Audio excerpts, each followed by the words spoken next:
అడుగడుగున రాష్ట్రంలో ఏదో ఒక మూల ప్రతిరోజు ఏదో ఒక అఘాయిత్యం జరుగుతూనే ఉంటుంది. ఏమన్నంటే మాకు మహిళలంటే అపారమైన గౌరవం, మేము మహిళా సంక్షేమం చాలా చేస్తాము, మా ప్రభుత్వం మహిళా సంక్షేమం కోసం మాట్లాడుతుంటారు. సంక్షేమ సంగతి దేవుడెరుగయ్యా. ముందు ఇలాంటి తల్లిదండ్రులకు ధైర్యాన్ని ఇవ్వండి. వాళ్ళ ఆడపిల్లలు బయటకు వచ్చి ఎక్కడికి ఏం చేసినా కూడా మళ్ళీ క్షేమంగా ఇంటికి తిరిగి వస్తారన్న ధైర్యాన్ని మీరు ఇవ్వండి చాలు. ఒక పెద్ద మనిషి ఏమో చెప్తున్నారు నిన్న మొన్న, మాకు సత్తా లేదు, అందుకనే మేము మా నాయకులు ఏం చెప్తే అది చేస్తాము అని చెప్పి చెప్తున్నారు. మీ పాలనలో సత్తా లేదన్న విషయం మాకు తెలుసు. మీరు చెప్పిన విషయం విన్నాక ఇలాంటి ప్రజలకు కూడా అర్థమైంది మీ పాలనలో సత్తా లేదన్న విషయం. కానీ ఇలాంటి విషయాల్ని చంద్రబాబు నాయుడు గారి దృష్టికి తీసుకెళ్లి, లేదా హోమ్ మినిస్టర్ మహిళా అధ్యక్షులు ఉన్నారు ఆవిడ దృష్టికి తీసుకెళ్లి వాళ్ళని ఇక్కడికి తీసుకొచ్చి మీరు వీళ్ళతో మాట్లాడే సత్తా మీకు ఉంది కదా, అదైతే చేయగలరు కదా. కనీసం ఆపరణ చేశారా మీరు? చూడండి ఆ పెద్ద మనిషి ఎలా అయిపోయారో.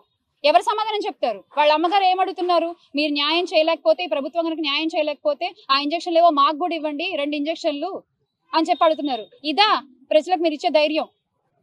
గత ప్రభుత్వంలో జగన్మోహన్ రెడ్డి గారు మహిళల పట్ల ఎంత శ్రద్ధ చూపించారు, వాళ్ళ క్షేమం కోసం, వాళ్ళకి ధైర్యం కల్పించడం కోసం ఏ చట్టాలు తీసుకొచ్చారు, ఏ యాప్లు తీసుకొచ్చారు మనందరికీ తెలుసు.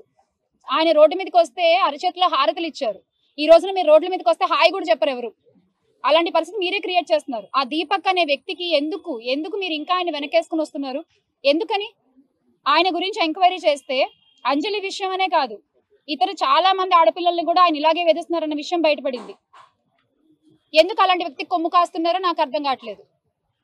దయచేసి ఇప్పుడైనా సరే మీరు ఈ విషయాన్ని పట్టించుకుని ఈ తల్లిదండ్రులకి అండగా నిలబడతారని అనుకుంటున్నాను.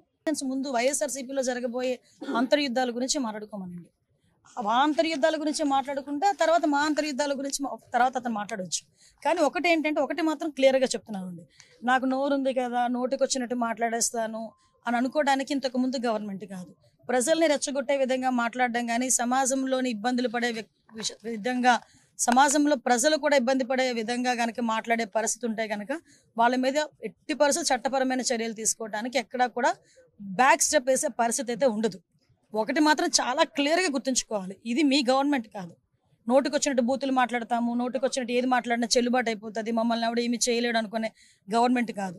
ఇది ఎన్డీఏ గవర్నమెంట్. ఎన్డీఏ గవర్నమెంట్లో తప్పు చేసిన వాడు ఎవడైనా కూడా శిక్ష ఒకలాగే ఉంటుంది. నువ్వు నోటికి వచ్చినట్టు రెచ్చగొట్టే విధంగా మాట్లాడతాము, దానికి మాకు సంబంధం లేదు, మీరు మమ్మల్ని ఏమి చేయలేరంటే కనుక ఊరుకునే ప్రసక్తి అయితే ఉండదు. లీగల్గా అడ్వైస్ తీసుకుంటాము, డెఫినెట్గా చట్టపరమైన చర్యలు అయితే అనకూడదు. కానీ ఇల్లిటరేట్స్ కూడా అలాంటి మాటలు మాట్లాడుకోరు. సో అవతల వాళ్ళకి మనోభావాలు దెబ్బతిన్నాయి, వాళ్ళ ఆత్మగౌరవాలు దెబ్బతిన్నాయి. పోలీస్ కేసు పెట్టారు, యాజ్ పర్ లా మేము వెళ్ళాం. ఇందులోని టార్గెటెడ్ ఏముంది? వాళ్ళు ఏం మాట్లాడలేదా? వాళ్ళు అటువంటి కామెంట్స్ చేయలేదా?